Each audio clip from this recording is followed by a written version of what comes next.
Who's calling in for the first time? Welcome back to Making Marriage Work. Our topic tonight is fighting the early frustrations of marriage, and we have none other. As I say, she's back. Our beautiful girl with us is Leslie Holley. Hello, I'm happy to be here. From Urban Mamas. Hey. Yeah. Hey. So, it's nice to have you on the phone here. I know it's might a little bit different. I'm looking over there, and I can't even call you Stephanie. Don't call her Stephanie. She's probably sitting in her pajamas. Yeah, probably sitting in pajamas, having some herbal tea, and just relaxing. Right. So how's things going out there before we start? It's going well. The kids have started school. It's a slower way of life, but it's much needed for the kids and for my family. So it's going well. I can't complain. Oh, great. So, well, we miss you, girl. Yeah. I miss you guys, too. I don't know if I necessarily miss you over here because there'll be three of y'all jumping on me, but, you just have to jump on me through the phone here because, so we'll go on. So, let's talk a little bit about frustrations in marriage. Leslie, we seem to, in early stages of relationships, people seem to get, frustrated about the inability to communicate effectively with each other. Talk a little bit about why that happens and maybe give a solution of what can be done to remove those frustrations. Absolutely. Well, when we get married, research says that the first 2 years of a marriage is usually that honeymoon stage. The honeymoon stage where we have the butterflies and that really intense, strong connection and energy between ourselves and our partner is there. And in that stage, we're kind of blind. We see the things that we want to see.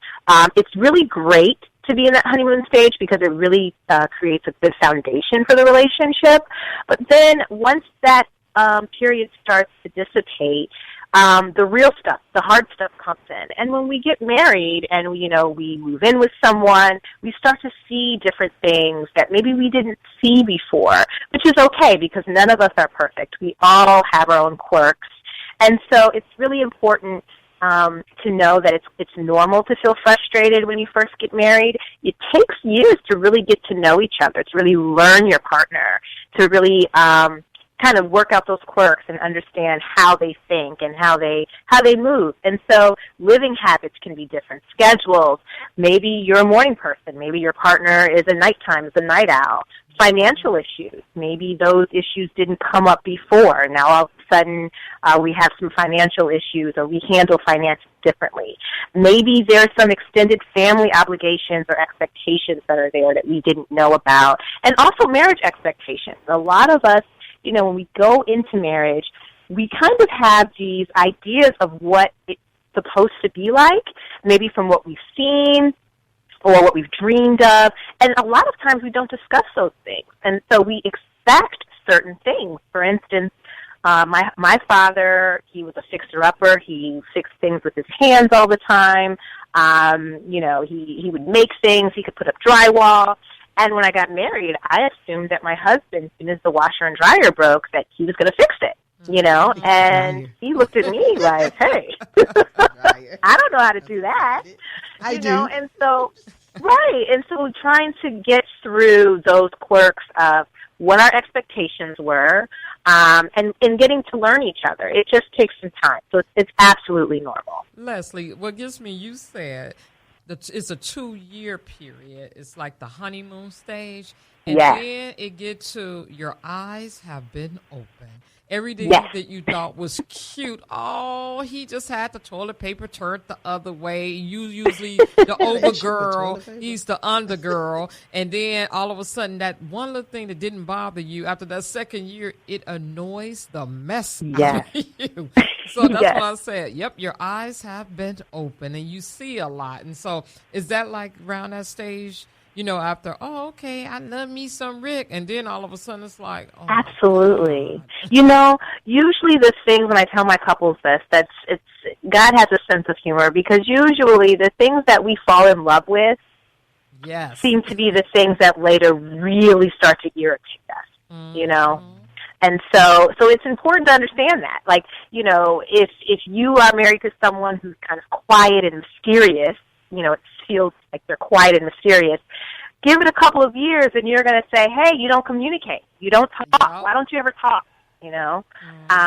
So, again, the things that we really are attracted to a lot of times seem to be the things that all of a sudden start to irritate us. And so how do we manage that and work through that? It's so important to find a way to communicate in a healthy way and to talk about those things.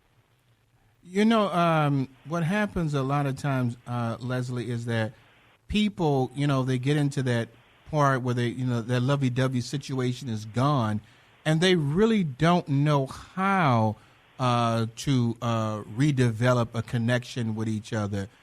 Talk a little bit about how they can do that, because I love her, I like being around her, but as the old song says, it feels like the thrill is gone of just that new relationship, and now I'm having communication issues. I don't know how to effectively communicate. So go after that 2 years and they're in that rut, and give them some examples of good things to do to communicate to keep the flow moving. Absolutely. So, marriage is a humbling experience for sure. Those of us that are married, we understand that. And it's learning to be selfless. And it only can work if two people are on that same journey together, of working to be selfless, and learning the other person and trying to compromise. Wanting to win in every argument is not going to be healthy for the relationship. If we want to be right all the time, that's not going to be the best thing for the relationship all the time. So sometimes losing an argument every once in a while is okay. We need to be patient with our other partner, and we need to be able to just say sometimes, you know what? I'm just going to back down. It's not that big of a deal, because at the end of the day, I want to be married. And so I'm not going to ride this thing into the ground, right? So there's a couple of things that can help you get through arguments and conflict. And the first thing that I like to tell my couples is conflict is not determined by the person who initiates the conflict, but by the person who responds. Amen. So if my partner's coming at me with something and he's really frustrated and really upset, the way I respond sets the tone for that conflict. If I respond in a way that I don't want to hear you, I roll my eyes, I'm not trying to listen, or I'm yelling at you, or I'm calling you names, it's not helpful. But if I'm able to receive what my partner is saying, it can change the whole tone of the conflict. So it's really important to understand that when something comes to you, the way you respond can set the whole tone for the relationship. Leslie, and another thing I tell... Leslie, I'm sorry, go ahead. Before you go to your next one, what if the partner's coming to you yelling, fussing, and being loud? Is it still wise for that person who's hearing that to keep the calmness in them, or should she go or he go toe-to-toe back with that person? I would say stay calm, absolutely. That's, I think, something that definitely needs to be addressed. If a partner is maybe like verbally abusive or kind of out of line or kind of over the top, but it's really important for the person who's the receiver to say, I hear what you're saying, and you're yelling at me and or calling me names or throwing things or whatever that looks like is really just making me want to shut down and not hear you. And it's really maybe frightening me or scaring me or hurting my feelings. And I would like to talk to you about this. I care about what you have to say, but it's really hard for me to receive that when you're yelling at me in that way. And so a lot of times, that can really set the tone for the conflict. That's a very good answer, though, because, it makes me think of the biblical thing of you have to be the one, as Rick always say, die on a cross to make this thing work. Mm-hmm. Because your spouse, you're grooming and learning each other, because they could come at you with all kind of conflict, but you have to be the one to say, you know what, I'm just going to listen, and I'm going to take a break and some deep breath before I say what I want to say, because like we were saying earlier, that could be something bigger for another argument to come. And absolutely. And that's the sad part about it, because you have to learn to fight your battles, which battles are worth going toe-to-toe, if it's worth it. Absolutely. And I'm going to lead into this question for you. What are some major and minor frustrations that may occur early in a marriage? Absolutely. So again, living habits, things that we see that we never really saw before. Like you said, how they clean the bathroom, or, do they wash their hands all the time? Okay, wait, you don't wash your hands before you eat, or, Right. you put ketchup on everything. I never noticed that, or you stay up till 3 a.m. I didn't know that was behavior that you had. So you start to see really how someone lives. And that can be shocking for a lot of people. Also, another thing, we're talking about marriage here, intimacy. A lot of times I hear with my couples, maybe one partner likes to be intimate at night, and the other one likes to be intimate in the morning. And so that can create some difficulty because, if they're not communicating about that, then sometimes they feel like their partner doesn't want them. But really what it is just, they need to compromise the time of day that they're intimate, and understanding, what works for that person. I'm sorry? Remember that song? Yeah, so yeah. So basically, what happens a lot of times within relationships is that there is a communication to a point where they're sitting down and they want to do certain things, but they seem to have issues. And I know you run into that a lot, where the person that says, I want to do that, but he doesn't want to do this. When he wants to do that, I don't want to do that. And it does cause, some frustration. And I know we talked a little bit about, how you react to something. But what happens, Leslie, to the point where the two people, they've talked about it, and they haven't actually reacted in a negative way, but they still haven't resolved the issue, and all of a sudden now the dreaded silence comes, or they kind of walk away with it, with that, well, we'll just have to agree to disagree. Well, that's great in some cases, but in a marriage it's not, because you don't want to agree to disagree on how you move forward. How do you help someone to learn how to agree and not just to agree to disagree?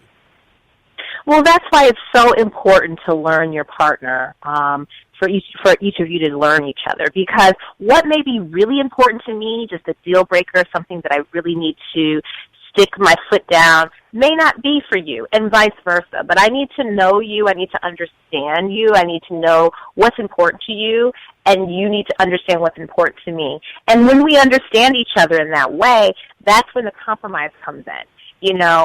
Maybe Christmas is a huge deal for you, and you would like to do things a specific way, and maybe for me it wasn't. So am I going to really stick my foot in the mud and say it has to be this way, or am I going to say, you know what, I can compromise? And another part of this, a lot of times, there's a saying that says, when we're arguing about the dishes, it's not really about the dishes. There's all these other things that are happening outside of our marriage that affect our marriage: work, personal, friendships, family members, children, finances. So it's really important to be able to check those things as well, and to have a life outside of your marriage, right? So you'll find, I find when I have time, with my girlfriends, and I have some girl time, and just have some me time, when I come home, I am a lot happier, wife with a smile on my face. I'm more willing to do nice things for my husband, more willing to listen to him. So it's so important for us to take care of ourselves before we get into these conflicts, because we will find if we're taking care of ourselves and our self-care, when we come to those arguments, we'll be able to see them differently. That's a good point. So, I always like to, Leslie's one of our special experts, so I can put her on the spot, and, she can just roll, just rolls off of her like water, because you're like, I know Rick already now. But okay, so I'm going to say this in a, man's point of view. What if I don't want you to be, going off with your girlfriends? Why you need to go off with your girlfriends so you can come back refreshed to love me? Am I not enough? Why do you need to do that? Because that seems like what you're trying to do is get away from me. It doesn't. You say absent makes the heart grow fonder. I'm thinking, hey, it sounds like out of sight, out of mind. How do you deal with that kind of mentality of a male or even a female? Because females can get that way too now. Where you at, man? I want to check your phone. So how do you get to that point where you say, hey, that's too much control in a relationship. Absolutely. And what we're talking about is a codependent relationship.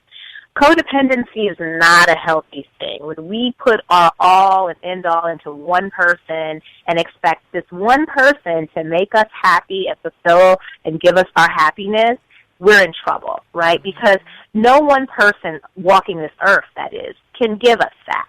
It's important for us to be able to find things that make us happy and that can add to our relationship, right? That is the way to be pretty much a high-functioning, healthy adult.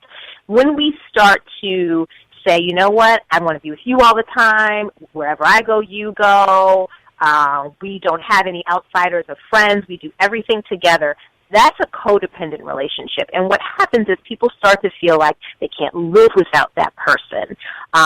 Sometimes anxiety can set in because, let's face it, we're all human beings. We all are going to die one day, right? We're not going to be here forever.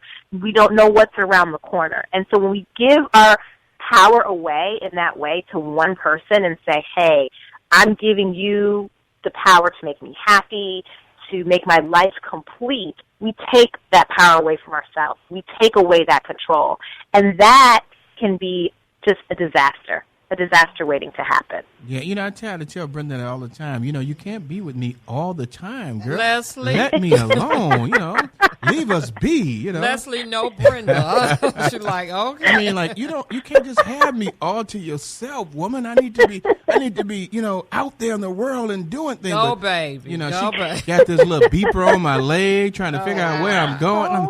Lord help me, y'all. But I mean, that does happen, unfortunately, sometimes. And it causes frustrations because, you do have people that will be, codependent on just that individual for a lot of things. And in an early stage of relationship, it can be very detrimental, to that relationship because that person, they haven't developed a relationship with them strong enough or a solid foundation enough to know when to come and when to go. And you still have some insecurities. And one of the things that frustration, early stage in a marriage that causes frustrations are insecurities because you're new to this. Like you said, marriage is is not an easy thing to do. And so we have those insecurities that causes frustrations too. How do we handle that as an insecure individual? Talk to that individual that, they're frustrated because they see the person doing something that they believe is wrong, but it's really their insecurities of how they're looking at the relationship. Yeah, I think that's a great point. There's so many couples that come to couples therapy wanting to be proven right? Yes. They come in, I want, you to hear what I have to say so you can tell me that I'm right and my partner that I'm right. But, that's not what marriage is about. Marriage is about, again, us humbling ourselves, learning a lot about ourselves and how we interact with others, and working on ourselves so that we can enhance our relationship. So many times we go into a relationship and say, I want this, I want that, and I want this person to do this and that for me, when really what we should be saying is, I want to give, I want to be a support, I want to be nurturing, I want to understand, I want to listen. And if we have two people that's working more towards that, wanting to give to the other, understanding the other, learning the other, then we will grow as individuals ourselves. And so that's where that individual work comes in and says, you know what, I'm not perfect. A lot of times people come in counseling, and it's like I have to remind them, hey, you're not perfect. None of us are perfect. We all have stuff, what I call just stuff, that we have to work on. It's important to recognize stuff that we have, and oftentimes that's a great thing about marriage, that you can learn. You start to learn what your stuff is. Sometimes you didn't realize some of the stuff you had until you have someone to kind of verbalize that to you, and you say, oh, okay, this is something I need to work on. And that's okay because I'm not perfect.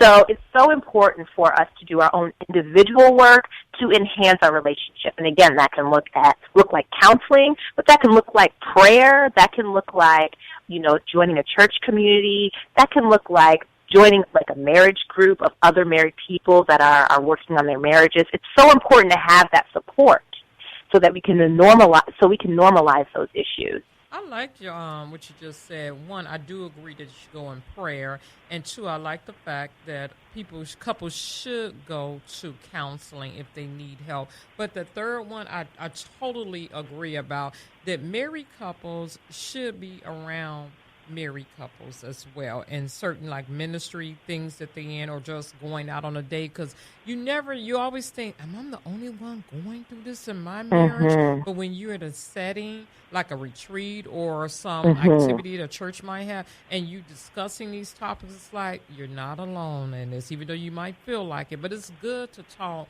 to other married couples when it involves certain things. But I want to know if you agree with me. Should your relationship be more important than the individual values and desires that you have?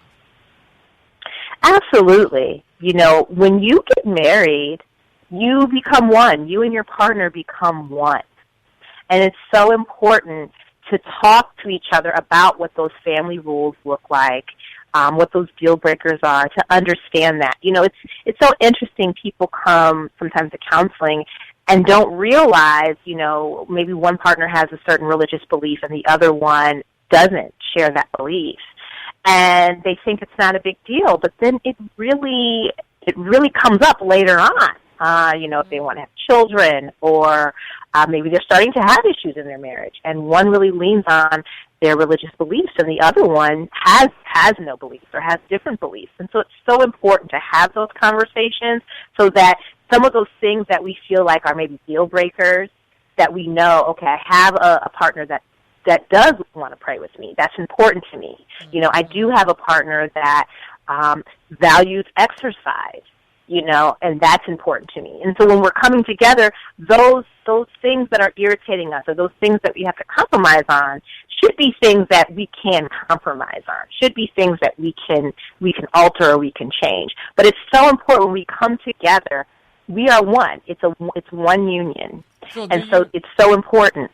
Do you believe that the frustration is generated from the misunderstanding and poor communication? And this could have been, like you said, in the dating stage, because I don't care if he belch a lot, I like him. And then when you going through the honeymoon stage, the first 2 years, okay, the belch not bothering me. That third year hit, it's like he belches too much for me. I mean, is it the poor communication of that back then that you're just willing to settle for things because you just want to be with that him or her, to be in this relationship? So I guess my question to you would be, what's the end goal here? How bad is the belching? And I would say, and I would hope that person would realize it's belching. It's not, it's not gambling. It's not gambling the money. Right. And let's be clear, she's not talking about me. Okay. I'm just giving her a scenario. Because she's like, she got so much into that. He's just belching. I'm like, who in the heck is she talking about? Toilet paper, man. I can go to the toilet paper and different others. So I'm just giving a scenario because when you said something about to me, unequally yoked, I know too many couples out there, and with the women, because we think we could change somebody down the line, that's unequally yoked as far as religion, and it drives them crazy. We don't even worship together. He won't go to church. 9 times out of 10 is he won't go to church. He won't do this, and our kids, he don't want them to be involved in this. It's like, shouldn't this been discussed in the beginning? Hey, absolutely. Leslie, give us a couple of pointers before we have you off of the show. It does seem a little strange not seeing you over there. I can still see you sitting over there a little bit. I threw a couple of things over there at you, but you didn't respond back. But give us a couple of pointers of helping a person that's in a frustrating relation, how they can come out of that. Absolutely. So one of the things I tell my couples is physical touch is so important. And when we're arguing with our partner or we're frustrated, just holding the person's hand or touching their shoulder or giving them a hug while we're talking to them can really transform the conflict and change your tone of voice, can change the energy between you and your partner. It can really change the tone of the conflict. So maybe we are at an 8, 9 frustrated. As soon as we start to hold hands as we're talking about this, or hugging or rubbing each other's backs as we're talking about this, things now are calmed down. It's a 3, 4. And so that's an immediate way to kind of bring the conflict down, bring the frustration down. Also, timing is everything.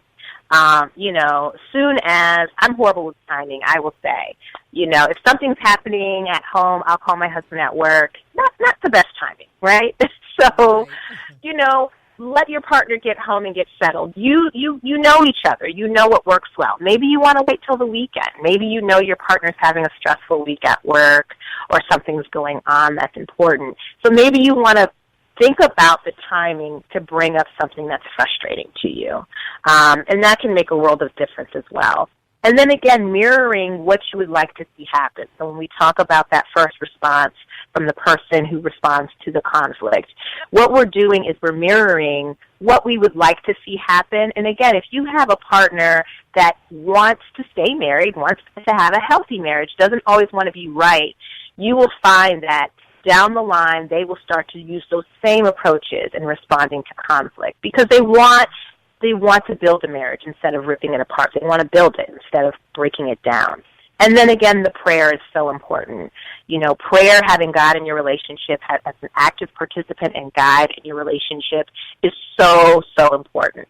Brenda talking about, like you said, the marriage ministries or the retreats, talking to other people about their marriages and, their testimonies is so helpful, and it can strengthen a marriage, in ways that we can't even describe. All right. Hey, Leslie, thank you very much. Give us some information real quick about what you're doing and how someone can get in contact with you, and if they want to get in some counseling from you. So you're very, very knowledgeable, and we love you. Well, thank you, and I miss you guys, and Yeah, I can't wait to sure. come back on the show. Sure you do. Yeah, whatever. Just give you information. See how soon you stop loving. You didn't left us. You causing frustration. No, I'm just down the road. You left me alone with them. Yeah. But give the information so I can get in contact with you.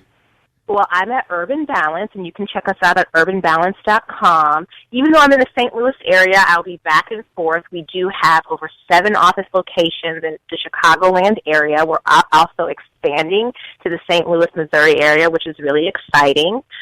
You can also find me, my bio on Psych Today, or just call the Urban Balance main line that you can find on the site at urbanbalance.com, and I'd be happy to do a free consult.